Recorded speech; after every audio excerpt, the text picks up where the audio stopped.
गली सुई कैला बलमो मिर्जापुर के कैला गुलजार हो हथौड़ी गली सुई कैला बलमो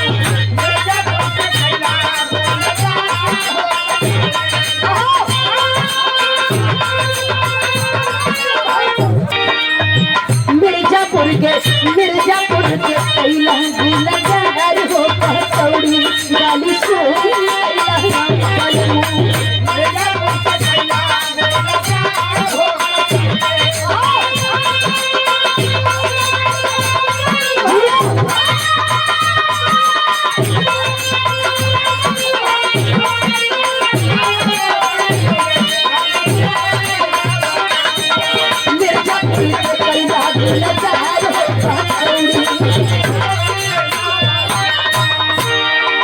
कैसे सवार के गलवन तनी आप लोगन के सोचे वाली बात बा।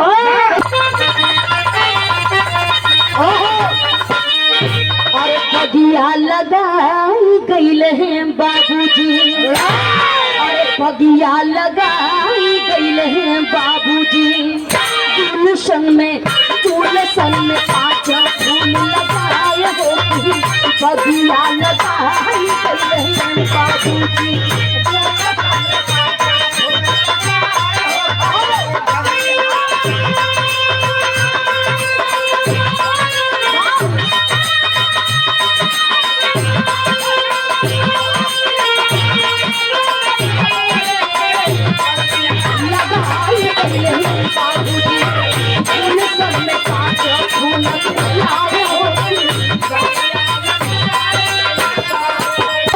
बाड़ी बड़ा सुंदर लाइन लिखल गई हो कैसे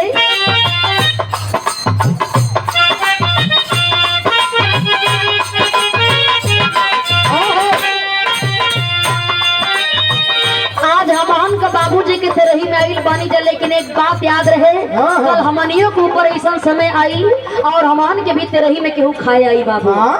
ये जीवन बात है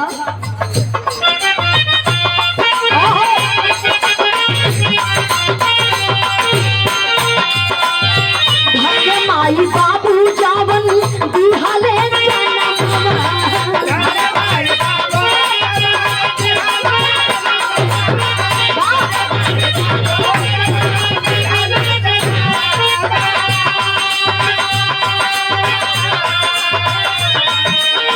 भइले महान बाबू कोई सभी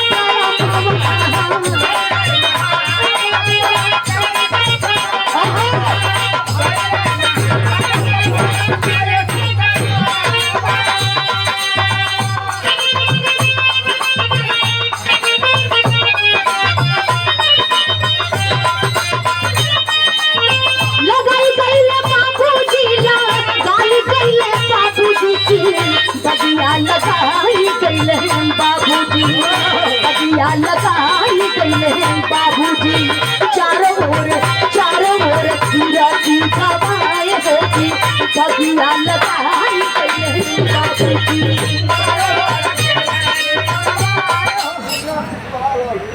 लेकिन परिवार में बात है कि कहना है बगिया लगाई गईले हैं बाबूजी, चारों ओर पूरा की हवाएं होती बगिया लगाई गईले हैं बाबूजी।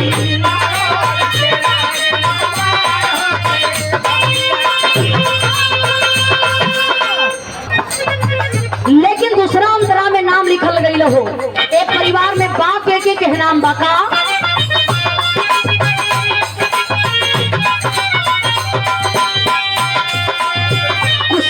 समाज से बात जैसे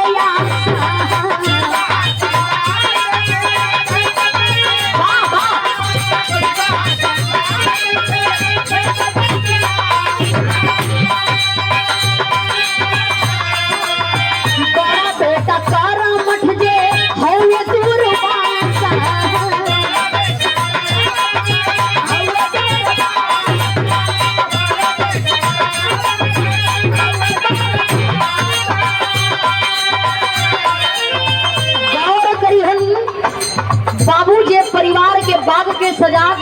बड़ा बेटा के नाम बाबू दुर्वासा, जो बड़ा ही सम्मान से आकर के हम दोनों कलाकारों के सम्मान के भी आप लोग बढ़ूली रहा।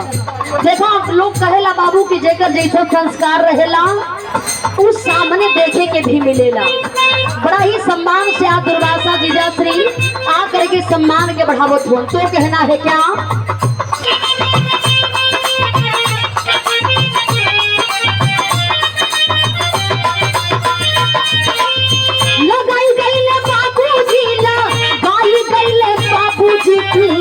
बगिया लगाई गई है बाबूजी, बगिया लगाई गई है बाबूजी, मझला पीछे कहर साए होती, बगिया लगाई गई है बाबूजी।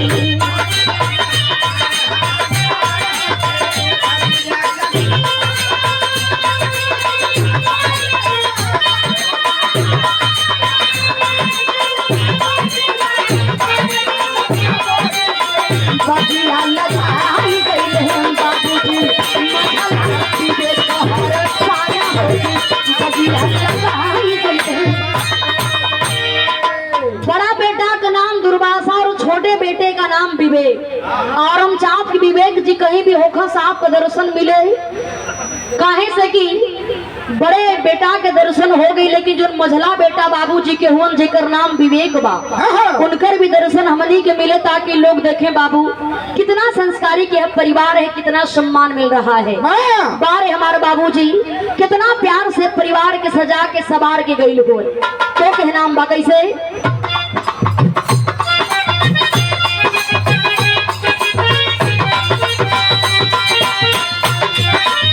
रहले सामाजिक और दिल से उल्लेख हो।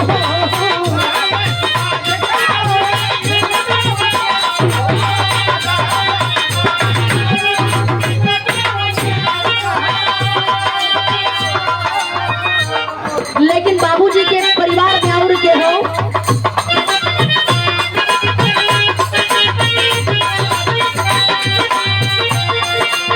रहले सामाजिक और दिल के उल्लेख हो।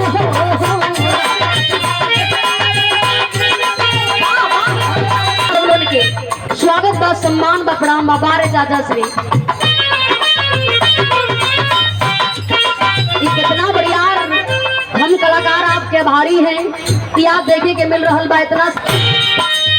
रहले सामाजिक और दिल के उल्लेख हो।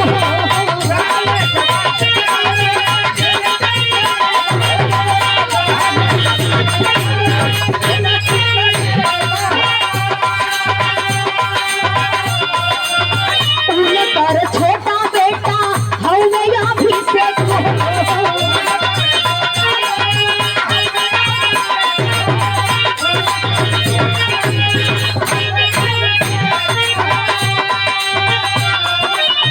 बगिया लगाई गईले बाबूजी, लगाई गईले बाबूजी, बगिया लगाई गईले बाबूजी, चारों ओर चर्चा इन पर आए होती, बगिया लगाई गईले बाबूजी। बड़ी बेटी रंभा चावल, छोटी बाटी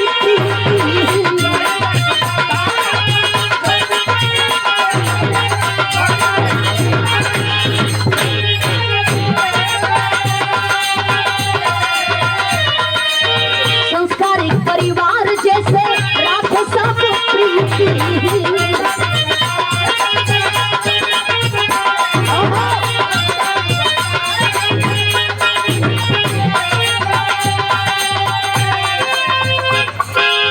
लगाई गईले बाबूजी, लगाई गईले बाबूजी, बगिया लगाई गईले बाबूजी, बहु करे सेवा मन लगाए होती, बगिया लगाई गईले बाबूजी। का नाम रंभा और छोटी बिटिया के नाम प्रीति। जवन बाबूजी के बड़ा होनहार बिटिया लोग बड़ी और साथ साथ में 3 गो बहू बाड़ी, 3 बेटा और 3 गो बहू, जो कि परिवार का सबसे बड़ी बहू बानी हमारे प्रहलाद चाचा कुशवाहा जी के बड़ी बिटिया। हम चाहो कि हमारे दीदी का भी दर्शन मिले अच्छा, धीरे धीरे सबका दर्शन मिले, ताकि हम जाने कि बाबूजी के परिवार में बहू लोग बाड़ी तक के है। यो महाराज महाना हुआ जाके ये कुल देखा तुन की बगीचा में कौन कौन फल लगल हो। हाँ एगो तोराई 5 दिन पियाई। इनकर ध्यान नीबुआ पर ढेर है। अरे महाराज नींबू खइबा गला बैठ नहीं गा ना पैबा, काम पर ध्यान दा। तो कहना है क्या छोटी